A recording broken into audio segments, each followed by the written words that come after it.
बोलिए सतगुरुदेव भगवान की जय। कृष्ण कन्हैया लाल की जय। श्रीमद् भागवत गीता जी के 15वें अध्याय का महात्म्य। हरे रामा रामा रामा हरे हरे, हरे कृष्णा कृष्णा कृष्णा हरे हरे। श्री महादेव जी कहते हैं, पार्वती अब गीता के 15वें अध्याय का महात्म्य सुनो। गौड़ देश में कृपान नरसिंह नामक एक राजा थे, जिनकी तलवार की धार से युद्ध से देवता भी परास्त हो जाते थे। उनका बुद्धिमान सेनापति शस्त्र और शास्त्र की कलाओं का भंडार था। उसका नाम था सरब मेरुंड। तो उसकी भुजाओं में प्रचंड बल था। एक समय उस पापी ने राजकुमारों सहित महाराजा का वध करके स्वयं ही राज्य करने का विचार किया, और इस निश्चय के कुछ ही दिनों के बाद वह हैजे का शिकार होकर मर गया। बहुत समय में वह पापात्मा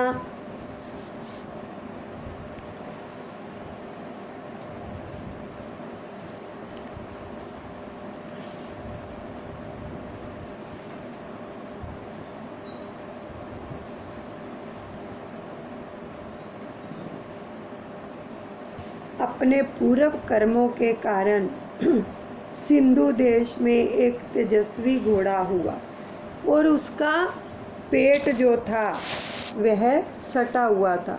घोड़े के लक्षणों का ठीक ठीक ज्ञान रखने वाले किसी वैश्य ने पुत्र ने बहुत सा मूल्य देकर उस अश्व को खरीद लिया और यत्न के साथ उसे राजधानी तक वहाँ तक ले गया। तो वैश्य कुमार वह अश्व राजा को देने को लाया था। यद्यपि राजा उस वैश्य कुमार से परिचित थे, तथापि द्वारपाल ने जाकर उसके आगमन की सूचना दी। राजा ने पूछा, किस लिए आए हो? तब उसने स्पष्ट शब्दों में उत्तर दिया, देव, सिंधु देश में एक उत्तम लक्षणों से संपन्न अश्व था, जिसे तीनों लोकों का एक रत्न समझकर मैंने बहुत सा मूल्य देकर खरीद लिया है। तो राजा ने आज्ञा दी कि उस अश्व को यहाँ ले आओ। और वास्तव में वह घोड़ा गुणों में उच्च श्रवा के समान था। सुंदर रूप का तो मानो घर ही था, और शुभ लक्षणों का समुंदर जान पड़ता था। वैश्य घोड़ा ले आया और राजा ने उसे देखकर अश्व का लक्षण जानने वाले अमात्यों ने इसकी बड़ी प्रशंसा की। अब सुनकर राजा अपार आनंद में निमग्न हो गए, और उन्होंने वैश्य को मुंह मांगा स्वर्ण देकर तुरंत ही उस अश्व को खरीद लिया। कुछ दिनों के बाद एक समय राजा शिकार खेलने के लिए उत्सुक हो उसी घोड़े पर चढ़कर वन में गए। वहाँ मृगों के पीछे इन्होंने अपना घोड़ा बढ़ाया, और पीछे पीछे सब ओर से दौड़कर आते हुए समस्त सैनिकों का साथ छूट गया। तो वे हिरणों के द्वारा आकृष्ट होकर बहुत दूर निकल गए। प्यास ने उन्हें व्याकुल कर दिया। तब वे घोड़े से उतरकर जल की खोज करने लगे। घोड़े को तो उन्होंने वृक्ष की डाली से बांध दिया और स्वयं एक चट्टान पर चढ़ने लगे।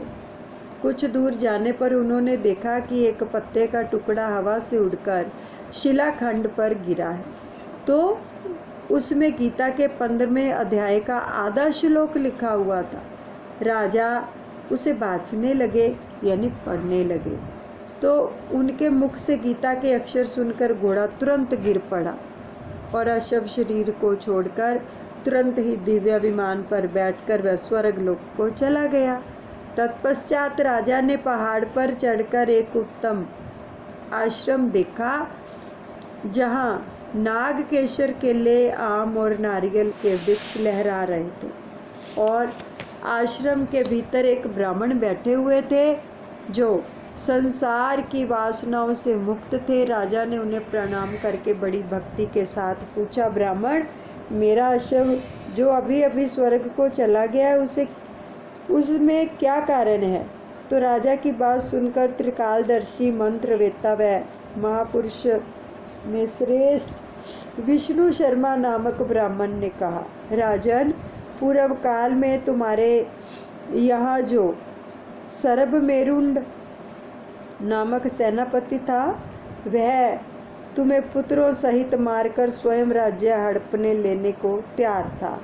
तो इसी बीच में हैजे का शिकार होकर वह मृत्यु को प्राप्त हुआ। उसके बाद वह उसी पाप से घोड़ा हुआ था।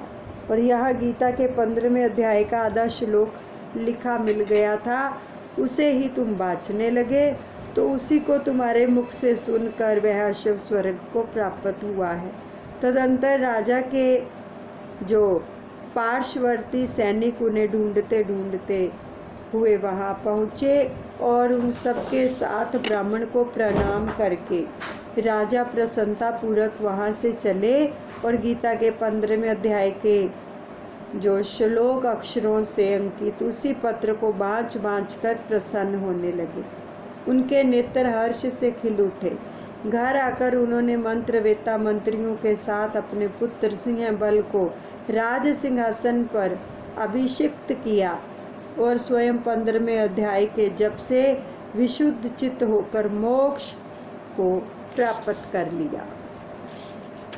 अब हम 15वें अध्याय को श्रवण करते। श्री कृष्ण अर्जुन संवाद। उसके उपरांत श्री कृष्ण भगवान बोले, हे अर्जुन, आदि पुरुष परमेश्वर रूप मूल वाले और ब्रह्मा रूप मुख्य शाखा वाले जिस संसार रूप पिप्पल के वृक्षों को अविनाशी कहते हैं तथा जिसके वेद पत्ते कहे गए हैं, उस संसार रूप वृक्ष को जो पुरुष मूल सहित तत्व से जानता है, वह वेदों के तात्पर्य को जानने वाला है। हे अर्जुन, उस संसार वृक्ष की तीनों गुण रूप जल के द्वारा बढ़ी हुई वह विषय भोग रूप और कोपलों वाली देव, मनुष्य और त्रियक आदि योनि रूप शाखाएं नीचे और ऊपर सर्वत्र फैली हुई हैं तथा मनुष्य योनि में कर्मों के अनुसार बांधने वाली अहंता, ममता और वासना रूप जड़ें भी नीचे और ऊपर सभी लोकों में व्याप्त हो रही हैं। परंतु इस संसार वृक्ष का स्वरूप जैसे कहा गया है, वैसा यहाँ विचार काल में नहीं पाया जाता, क्योंकि ना तो इसका आदि और ना ही अंत है तथा ना अच्छी प्रकार से स्थिति में है। इसलिए इस अहंता, ममता और वासना रूप अति दृढ़ मूलों वाले संसार रूप पिप्पल के वृक्ष को दृढ़ वैराग्य रूप शस्त्र द्वारा काटकर उसके उपरांत उस परम पद रूप परमेश्वर को अच्छी प्रकार खोजना चाहिए, क्योंकि जिसमें गए हुए पुरुष फिर पीछे संसार में नहीं आते हैं और जिस परमेश्वर से यह पुरातन संसार वृक्ष की प्रवृत्ति विस्तार को प्राप्त हुई है, वो उस ही आदि पुरुष नारायण के मैं शरण हूँ। इस प्रकार दृढ़ निश्चय करके नष्ट हो गया है मान और मोह जिसका, तथा जीत लिया है आसक्ति रूप दोष जिन्हें, और परमात्मा के स्वरूप में है निरंतर स्थिति जिनकी, तथा अच्छी प्रकार से नष्ट हो गई है कामना जिनकी, ऐसे वे सुख दुख नामक द्वंद्वों से विमुक्त हुए ज्ञानी जन उस अविनाशी परम पद को प्राप्त होते हैं। तो उस स्वयं प्रकाश में परम पद को ना सूर्य प्रकाशित कर सकता है, ना चंद्रमा, और ना ही अग्नि ही प्रकाशित कर सकता है, तथा जिस परम पद को प्राप्त होकर मनुष्य पीछे संसार में नहीं आते हैं, वही मेरा परम धाम है।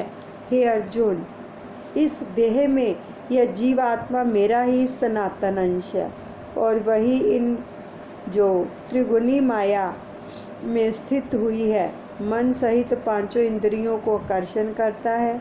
कैसे कि वायु गंध के स्थान से और गंध को जैसे ग्रहण कर ले जाता है, वैसे ही देहादिकों का स्वामी जीवात्मा भी जिस पहले शरीर को त्यागता है उससे इन मन सहित इंद्रियों को ग्रहण करके फिर जिस शरीर को प्राप्त होता है उसमें जाता है। तो उस शरीर में स्थित हुआ यह जीवात्मा क्षेत्र श्रोत्र चक्षु और त्वचा को सदा रसना और घ्राण और मन को आश्रय करके अर्थात इन सब के सहारे से ही विषयों को सेवन करता है। परंतु शरीर छोड़कर जाते हुए को अथवा शरीर में स्थित हुए को और विषयों को भोगते हुए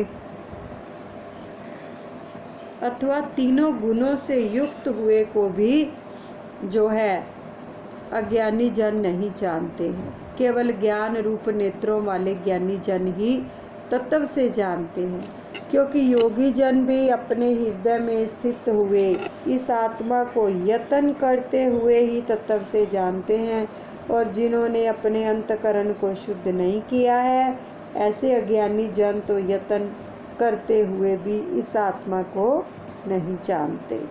तो हे अर्जुन, जो तेज सूर्य में स्थित हुआ संपूर्ण जगत को प्रकाशित करता है तथा जो तेज चंद्रमा में स्थित है, जो तेज अग्नि में स्थित है, उसको तू मेरा ही तेज जान, और मैं ही पृथ्वी में प्रवेश करके अपनी शक्ति से सब भूतों को धारण करता हूँ और रस स्वरूप अर्थात अमृतमय चंद्रमा होकर संपूर्ण औषधियों को अर्थात वनस्पतियों को पुष्ट करता हूँ, तथा मैं ही सब प्राणियों के शरीर में स्थित हुआ वैश्वानर और अग्नि रूप होकर प्राण और अपान से युक्त हुआ 4 प्रकार के अन्न को पचाता हूँ, और मैं ही सब प्राणियों के हृदय में अंतर्यामी रूप से स्थित हूँ, तथा मेरे से ही स्मृति ज्ञान और अपोहन होता है, और सब वेदों द्वारा मैं ही जानने योग्य हूँ,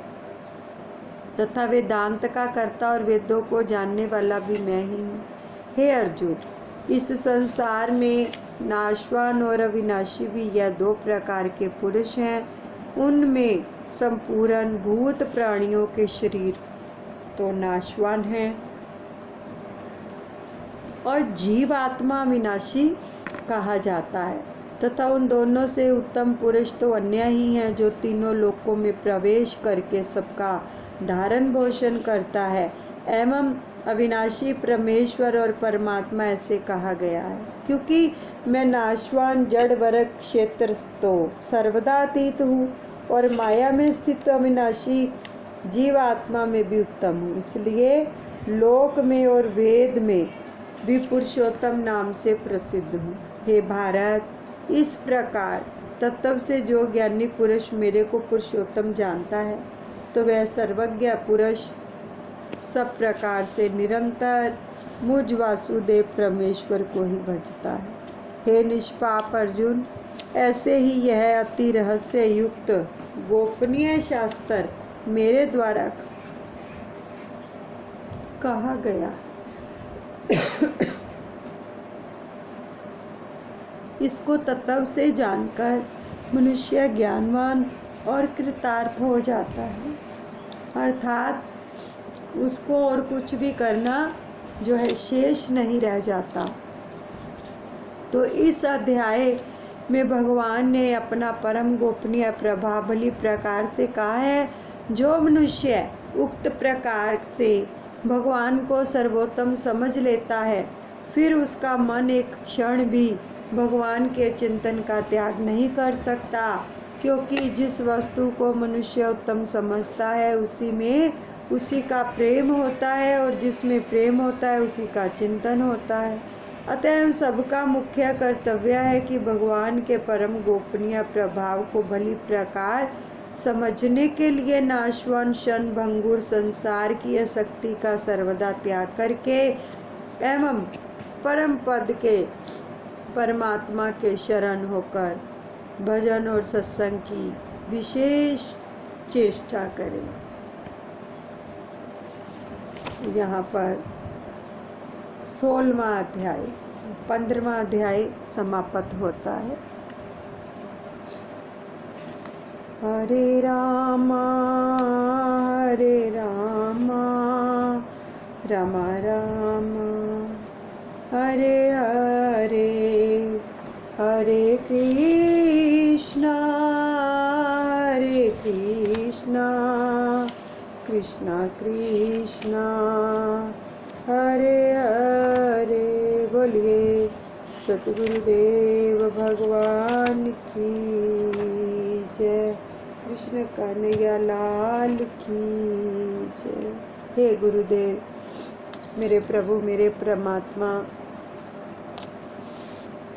गीता जी के 15वें अध्याय का हम सभी ने जो पाठ श्रवण किया है, पठन किया है, उसका फल हम अपने पितरों के अर्पण करते हैं। प्रभु, आप उनका उद्धार कीजिए, उनका कल्याण कीजिए, उनको अपने धाम में, अपने चरणों में जगह दीजिए, ताकि वो सदा सदा आपके ही चरणों में निवास करें।